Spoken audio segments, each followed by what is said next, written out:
If you're a thinking person today, it's more important than ever to understand Russia, its history, its geopolitics, and its culture.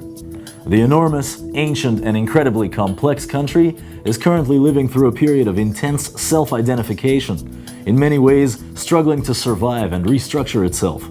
I'm Daniel Veksler, and I'm here to help you understand Russia better and without bias. At the age of 54, after ascending through the ranks of the Ural region branch of the Communist Party of the Soviet Union, Boris Yeltsin found himself promoted to a position in the Central Soviet government in Moscow.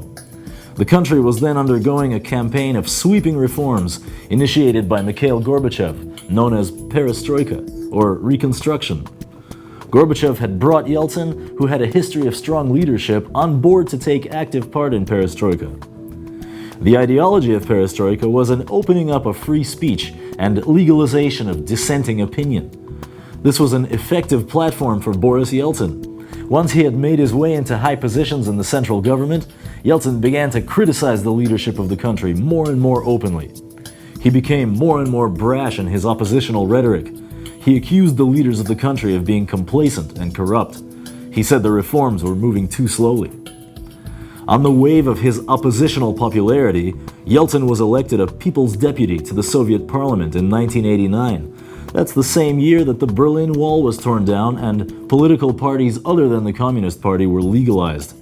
In 1990, the following year, Yeltsin withdrew from the Communist Party altogether. In general, Boris Yeltsin was a very robust individual, not without a generous helping of charisma and a sense of his own stage presence, so to speak. Throughout his earlier public career, he would periodically appear inebriated, a problem that apparently worsened throughout the 90s. Once, he attempted suicide after a political failure, and the rumor got out somehow. Another time, he fell off a bridge. Throughout the first half of 1991, the Soviet Union was in a state of economic and political collapse. This was largely caused by the chaos of reforming the whole structure of the government of the enormous country and its entire economic structure at the same time. The stability and effectiveness of the political structure had been shaken, and the state failed to address pressing issues, such as guaranteeing that goods actually get sold to people at affordable prices, for example. In this volatile situation, in June of '91, Yeltsin became president of the Republic of Russia, the ruling republic of the Soviet Union, with 45.5 million votes in his favor. Boris Yeltsin then continued to work to weaken the hold of the Communist Party over the country. In July, he signed a law that basically made it illegal for any political party to perform executive or organizational roles in the government of Russia.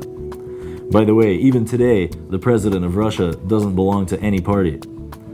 2 months after Yeltsin became president of Russia, there was a coup in the Soviet government. A group of officials, who were all communists, detained Mikhail Gorbachev, kept him from communicating with the world, then announced a state of emergency in the country, appointed themselves as a state emergency committee, and assumed power. They said that for unidentified health reasons, Gorbachev was unable to perform his duties, and Vice President Gennady Yanayev naturally assumed supreme executive power in his place. Yeltsin, who had demanded Gorbachev's resignation before, now seized his chance. He brought the military into Moscow, and speaking from atop a tank, announced that there was a state coup taking place, and that the actions of the State Emergency Committee are illegal.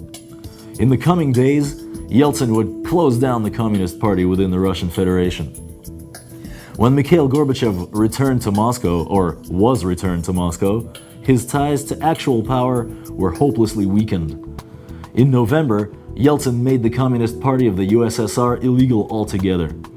The following month, he secretly formed the Commonwealth of Independent States with Soviet republics Ukraine and Belarus. This agreement made the Soviet Union null and void, and it was made behind Gorbachev's back. Since all of this was ratified by the Russian government, Gorbachev had no recourse. He signed away the Soviet Union and his post as its president in December of 1991. Russia now lived under a new flag. In the following year and a half, 14 republics of the former Soviet Union would break their connection with Russia and claim their sovereignty. Stay tuned for part 2 of the story of Boris Yeltsin on Understand Russia.